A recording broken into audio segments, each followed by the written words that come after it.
It's Justin Dawson. It's episode 144 of the All Things TechIE podcast, where I'm telling you something that you're going to go, well, duh. Social media, it is actually addictive. Here's the show that loves to talk about gadgets and gizmos, from A-Logic to Yamaha, cameras to control panels. You get what I mean. We love talking all things techie. In fact, that's the name of the show. And here is your host, Justin Dawson. Yes, indeed. Available on YouTube, TikTok, Facebook, LinkedIn, and Instagram at Sir Justin Dawson.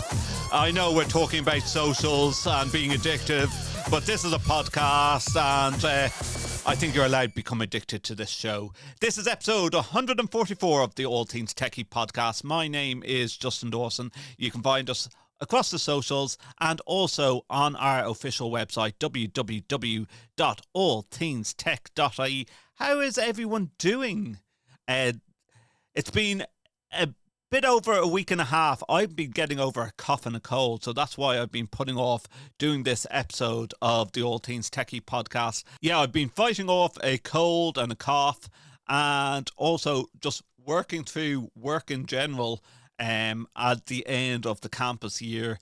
But I'm here, I'm back, and during the week I had a VIP, and I mean VIP tour. There was only two of us there. I got a tour around Epic, the Irish Immigration Museum, which has completed a €2 million investment upgrade of its visitor centre, with a strong focus on cutting-edge AV technology and immersive digital storytelling. This is the most significant transformation since the museum opened over 10 years ago, further cementing its status as a world-class cultural attraction and global leader in storytelling. The new galleries, which opened on the 26th of March 2026, expanded the exhibition footprint by 2,000 square feet and introduced a suite of new digital installations and interactive systems. Visitors will now experience newly expanded galleries with more immersive, multi-sensory storytelling, exciting new technology, and a deeper emotional connection to Ireland's immigration story. Epic is a digital-led experience, so we spent plenty of time and energy checking out what the latest AV technology. And that was a quote from Luke Smith, who I know for many years at Epic. And what I really loved about doing the tour around Epic was the fact that VIP tour before the actual floors open. So I had the story sort of embargoed for the last while, listeners and viewers. And hopefully you're watching on YouTube, where I'm playing a couple of clips of the new displays, because they have now the biggest LED floor in all of Ireland, and it's all interactive. And not only that, about 6 or 8 months ago, I went into Epic at CHQ, and they were talking about how they were going to do some expansions. They had to take away bricks in the underground of Epic. And because it's a protected building, all these bricks are like numbered and in storage, just in case, God forbid, Epic ever decide to relocate to a different place. But it is a fantastic exhibition of loads of different things that you can see. So they still have their old spaces telling stories. You have the library, where you have interactive books that you pull out the book and you can play with that as well. They also have stories of the World Cup. I know we didn't do too well in the World Cup, and we haven't qualified again here in Ireland. We won't talk about that. But they have all these interactive areas, and the main two ones now is the fact of this new LED floor, one of the first things that you see when you go in. And then the other one is Senses. At the heart of the new Welcome Gallery is a custom-built interactive installation featuring approximately 9 square metres of Epson micro LED with 1.2 pixel pitch. The display is integrated into a bespoke table exhibit and paired with over 250 metres of programmable LED neon tubing, creating a dynamic, immersive light sculpture. Using micro LED instead of conventional screens allows for tailored layouts, bezel-free display and wider viewing angles. Combined with the LED lighting, it creates a significantly more engaging experience that surrounds the visitor from the moment they arrive. And then you go into the sensor-driven interaction in the Isle of Senses. This new Isle of Senses gallery introduces a Nexmosphere LiDAR sensors, enabling highly precise, proximity-based triggering of audio and visual experiences. These sensors are more configurable and precise than infrared or camera-based systems. They integrate with BrightSign media players and allow Epic to deliver highly responsive, personalized interactions. The same system is used to activate modern interpretations of Pepper's ghost illusions, blending a 19th century theatrical technique with contemporary sensor technology and custom programming. This is, as I mentioned, Ireland's largest interactive LED floor. It is a 28 square metre interactive LED floor, the largest of its kind in any Irish museum or attraction. Featuring 1.9 millimetre pixel pitch, the floor allows visitors to interact with animated vessels representing 1,500 years of Irish emigration, from the early sailing Kirks to the modern aircraft, transforming Epic's iconic sea and sky sculptural installation into an immersive multimedia experience. Alongside the gallery upgrades, Epic has also launched a new museum app to support accessibility and multilingual engagement, further extending its audience-first, digital-first approach. The upgraded galleries opened to the public on Thursday, the 26th of March 2026, marking a key milestone in Epic's wider 10-year anniversary programme. Visit the Epic's website, the Irish Immigration Museum. It is really worthwhile visiting if you are visiting Ireland. I know there was a couple of delays and they did a soft launch over the St. Patrick's weekend, but you can see how the technology has developed, and really enjoyable morning at the Epic Irish Immigration Museum. And thanks to Luke and the team for inviting me along. Don't forget to send in your comments to at Sir Justin Dawson on YouTube, TikTok, Facebook, LinkedIn and Instagram. And you can find us on the web at www.allthingstech.ie. This is the All Things Techie podcast, episode 144. Now, in our last episode, we did discuss about social media and asked you, did you, listeners and viewers, think that social media was becoming addictive? Well, it turns out it is, and that's not just my opinion or your opinion. That is the official ruling of a jury in Los Angeles in a landmark legal decision that is sending shockwaves through Silicon Valley. Last week, a jury handed down an unprecedented verdict against two tech giants, Meta and Google's YouTube. The jury found both companies liable for deliberately designing addictive products that severely harmed mental health of a young woman. The plaintiff, a 20-year-old known in the court as KGM or Kaye, was awarded a total of $6 million in damages. Meta is on the hook for 70% of that, or $4.2 million, and YouTube must pay the remaining 30%, which is $1.8 million. But to understand why this is a massive turning point, we have to look at the legal strategy. For decades, companies have dodged the liability by hiding behind Section 230 of the Communications Decency Act. That is a federal shield in America saying platforms aren't responsible for what users post. But Kaylee's lawyers didn't sue over the content.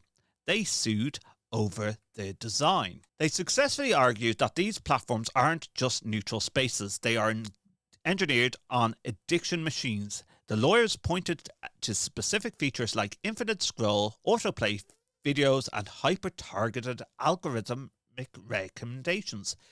These are features intentionally built to hook vulnerable young minds and keep them from ever putting their phones down.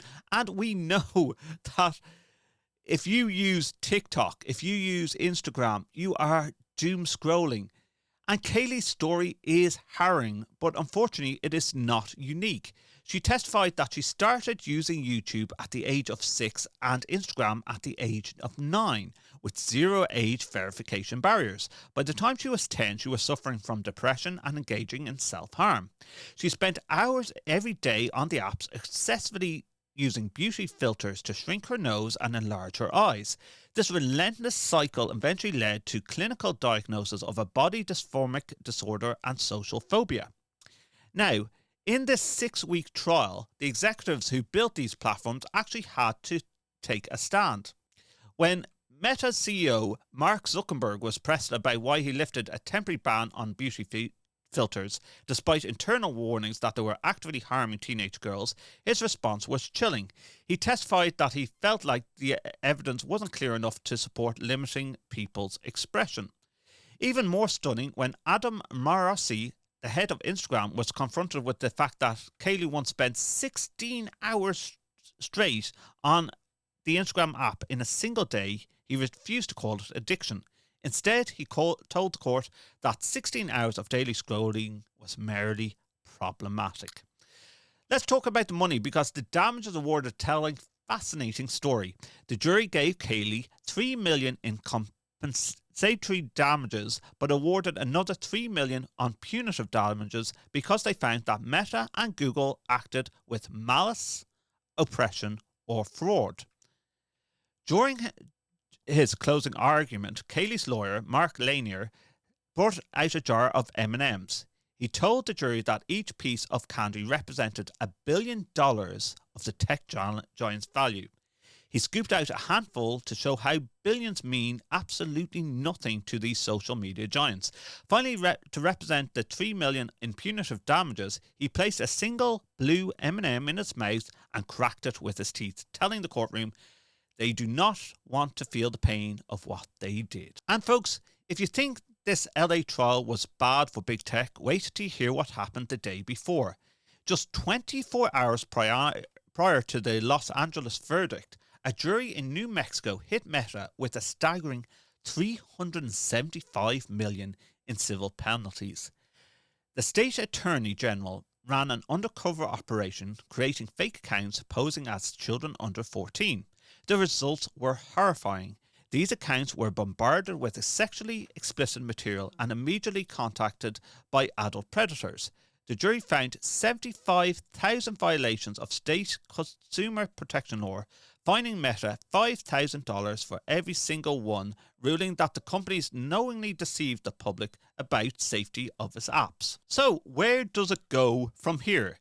Both Meta and Google are planning to vigorously appeal these decisions. Meta insists that teen mental health is too complex to be tied to one single app, and Google maintains that YouTube is just a streaming platform, not social network. But do note that Snap and TikTok were originally named in Kaye's lawsuit, but they settled out of court before the trial began. But legal experts are calling this social media's big tobacco moment. It's like the cigarette manufacturers of the 1990s. These tech giants are being accused of creating dangerous, highly addictive products and ignoring the internal alarms. And the LA verdict is just the beginning. It is for more than 20 similar cases are slated for the next few years, with thousands more lawsuits from parents and school districts waiting in the wings. The global patience of unregulated attention economy is officially boiling over. Australia recently banned children under 16 from social media completely, and in the UK is testing a similar pilot program.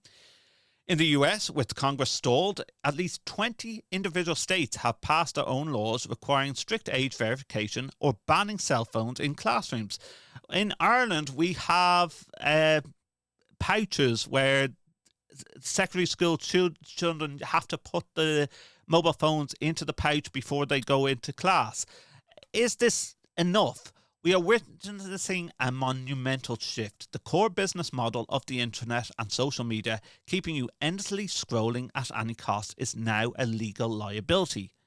So we want to hear from you, the listeners of All Things TechIE podcast. After hearing the details of these verdicts, do you think these billion-dollar fines will actually force tech companies to change their algorithms, or is it just a cost of doing business? Drop your thoughts in the comments below if you're watching on YouTube or any of the social medias. I know we're talking about social media, but this podcast isn't that addictive, is it? YouTube, TikTok, Facebook, LinkedIn and Instagram. You can find me at Sir Justin Dawson. I am actually working on a brand new website and I will be unveiling that shortly if you're watching across my social media feeds as well. But you can drop your comments in the links below, or you can get in touch with us on the All Things Techie podcast website, www.allthingstech.ie.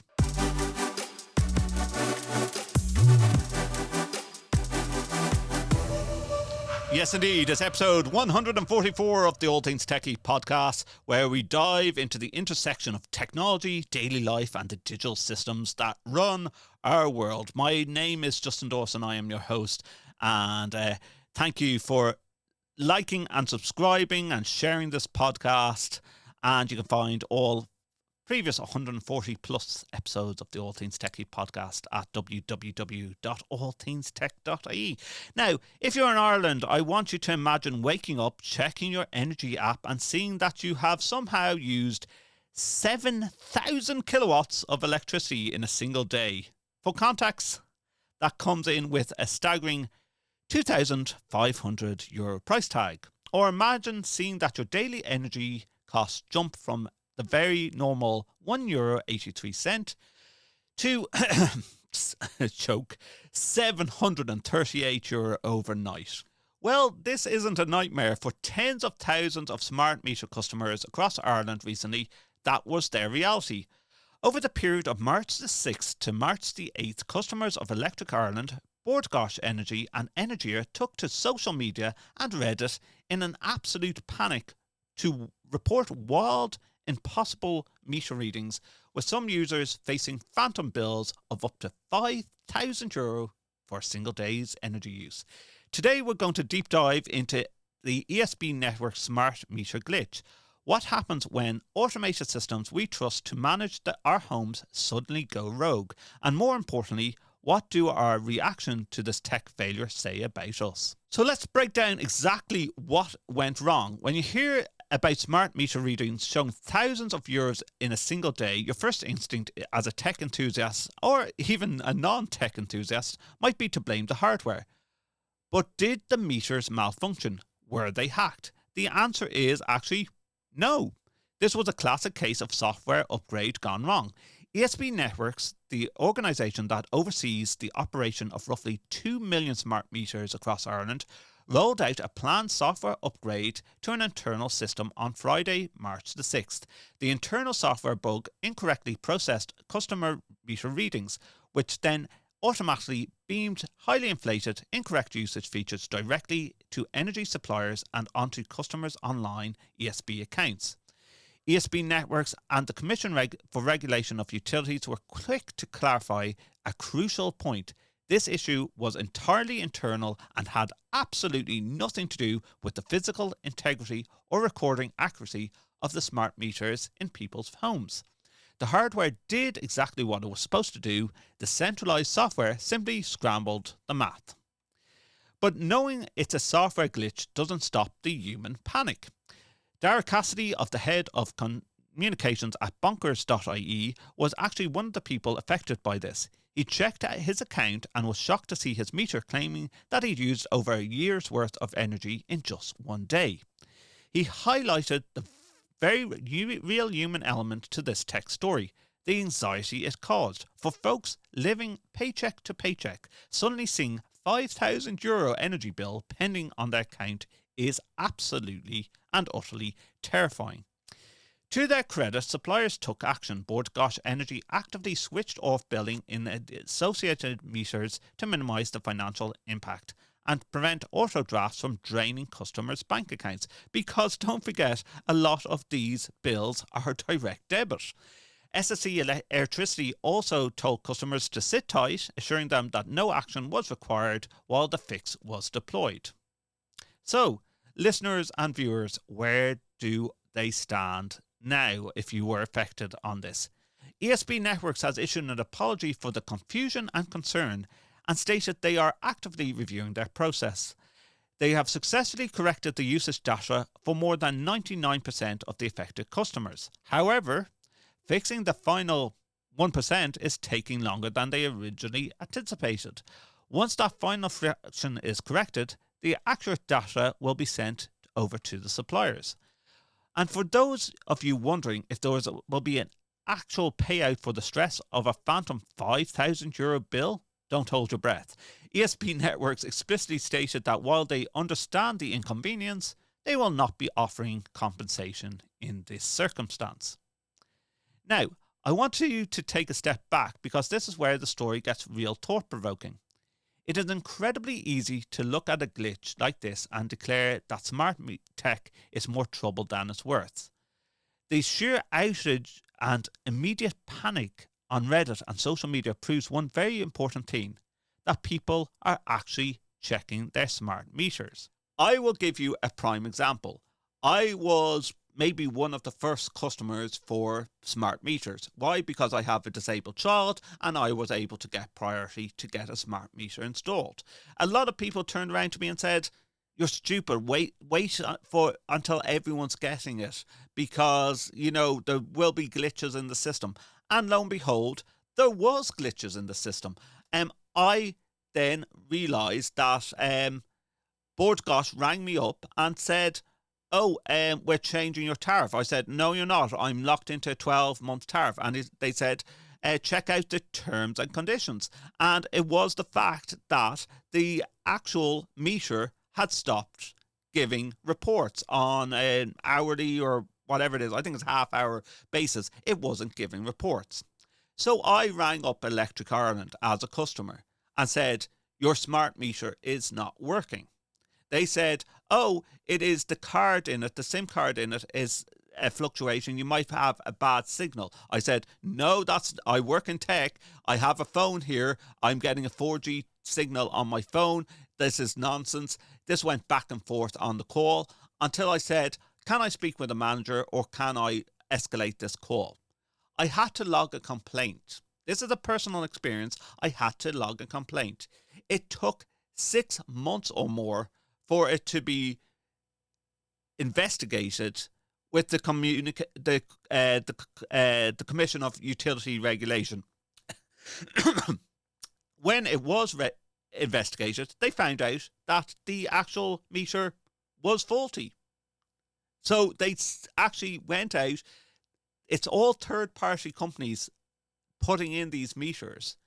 Electric Ireland at the time was like, "No, we don't want to deal with that. We're still going on with the meters." And I had proven the fact through the commission that my meter was faulty. They replaced the meter and eventually they charged back on the fact that I was overcharged for months on end and I should get my basic premium.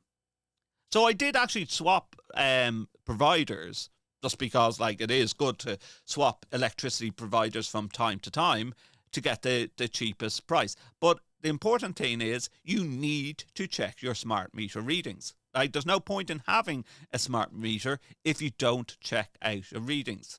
So what do you guys think? Does a glitch like this make you want to rip the smart meter off the side of your house, or does it make you appreciate the fact that you will finally have eyes on your daily data? Let me know in the comments below if you're watching on social media, or hit me up at www.allthingstech.ie with your comments.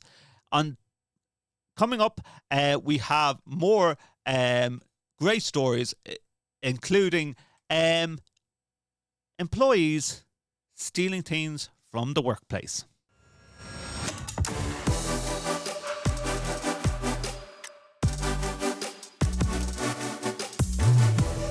This is the All Things Techie podcast, episode 144. Finally, we're diving deep into a story that sits right at the intersection of high-end audio gear and an audacious inside job, and a truly monumental IT and security failure. It's a staggering failure. We're talking about the London Royal Albert Hall microphone heist. And if you're an audiophile or live sound engineer or someone who just manages building security system, this story is going to make you pull your hair out. Let's set the stage on this meticulous details. The Royal Albert Hall is an absolutely legendary venue in London, opened way back in 1871 by Queen Victoria. It has hosted the greatest musicians in history, but last summer it was quietly burgled, not by a master thief dropping in from the ceiling, but by a 35-year-old casual shift worker named Calvin Williams. So what did Calvin Williams do exactly? This was an inside job that happened in two distinct phases. Phase 1 took place between April and June of 2025. Williams, using his legitimate access pass as an employee, managed to slowly smuggle out around £13,000 worth of audio-visual equipment and professional audio equipment from the Royal Albert Hall. Now, if you work in tech and audiovisual, you go £13,000 is probably like a small little rack or something, because audio equipment is expensive. Now, we don't know what exactly prompted this stealing, but that summer, the Royal Albert Hall fired him. You would think that's the end of the story, but the venue stops the bleeding, the rogue employee is gone, but here's where the massive tech and security fail comes in. The Royal Albert Hall security and IT teams never deactivated his swipe card. I heard this story first on AV Nation with Tim Albright, and I had to investigate this myself. It is the cardinal rule of offboarding an employee: revoke their access.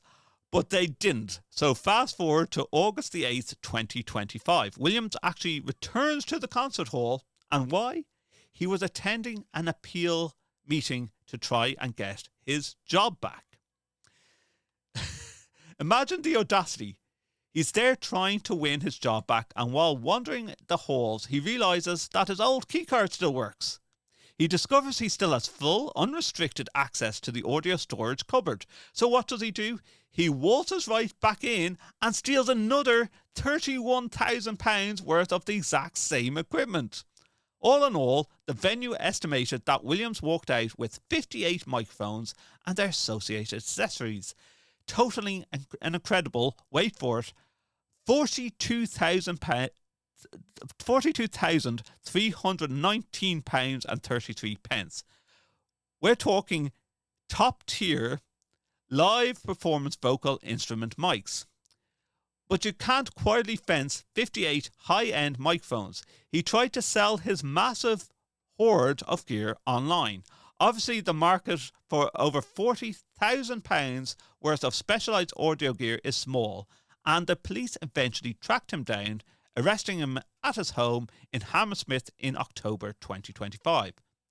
When they raided his place, the prosecution said they found numerous microphones and microphone holders just lying around his house. Now, this again goes into the question of listeners and viewers, and those who are listening and viewing the All Things Techie podcast and work in AV.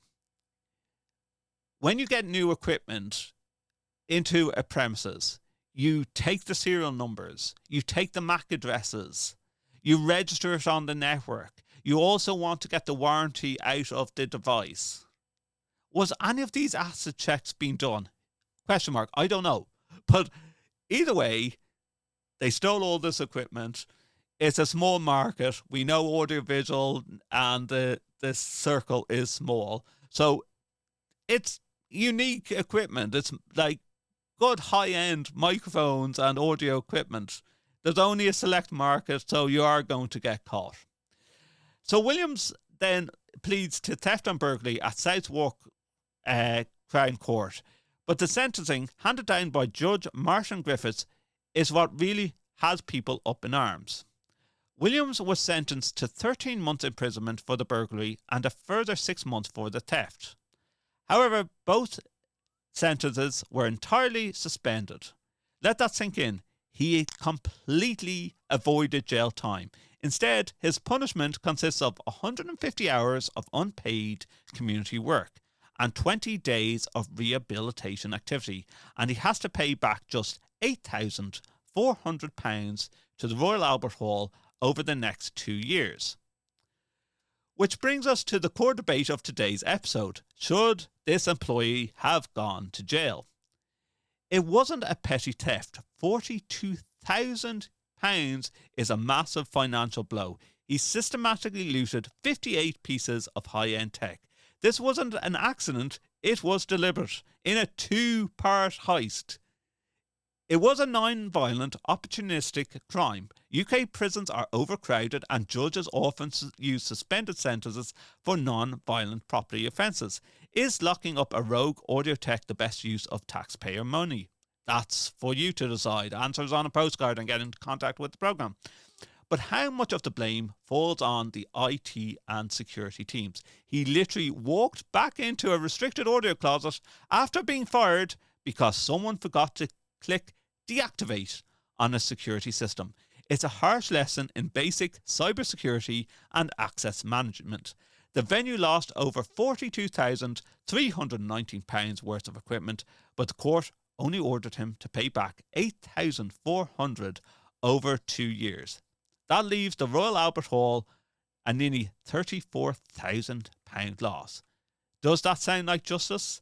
While stealing the £40,000 in audio gear is definitely an extreme end of the spectrum, it turns out that employee theft is a massive, widespread issue. And it really is. According to recent statistics, a staggering 67% of employees have committed one or more types of theft in their current role. In the UK alone, over 2.5 million British workers admit to stealing something from their workplace. Now, I don't mean just stealing someone's lunch. The profession is likely to, with the legal profession rather, with 25% of lawmakers admitting to nicking something from their office. Even marketing and PR workers are right up there at 20% in some of the research and the statistics that I found online. Psychologists like Harley Street therapist Christopher Paul Jones say that taking small items from work is often driven by a need to feel safe and secure, or to create a sense of control when an employee feels out of control in their personal life. Or, you know, they just really want a free pen. But seriously, it starts small. Nearly 1 in 5 workers, 18%, admits to eating someone else's lunch from the office fridge. 1 in 5 workers have admitted to eating someone else's lunch from the office fridge. We all remember that legendary viral X or Twitter thread from comedian Zach Toscani about the great office shrimp fried rice investigation. Absolutely. But lunches are stationary. Let's talk about the genuinely weirdest things that people have successfully or unsuccessfully smuggled out of their office. And we got a great list here during our research during the week. Let's talk about the borrowed office chair. One employee literally wheeled their massive ergonomic office chair out of the building, rolled it down the street and into their living room. Their defence, they claimed they needed it for their home office. Well, do you know what? Is that actually stealing if they are working from home and they have a chair from the office? Or do you have to buy them yourself? That answers on a postcard into the All Things TechIE podcast. How's about the disappearing desk plant? One worker stole a beloved office fern to take home. When they were caught by their management, their excuse was they were acting as a botanical saviour because the plant was dying under fluorescent lights. I think that's a fair debate. It gets weirder. We have illogical light bulb liberation. An employee actually climbed up on desks and unscrewed light bulbs right out of their office ceiling fixtures to take home. Their reasoning: they just moved into a new place and it was a bit dim at home. Then there's the pandemic classic. The person caught red-handed smuggling a massive bulk pack of toilet paper out of their backpack, out in their backpack because they had a big family. Well, I'm sure a lot of those things happened during the COVID years. Or the employee who decided the office vending machine was their personal grocery store and admitted to smuggling a entire 24-pack of crisps because, quote, they didn't have time to go shopping when caught. We also have cases of people relocating every nice coffee mug from the office kitchen to their own home cabinets simply because they were just nicer than what they owned, or stealing an entire ream of printer paper for their kid's school project. Now,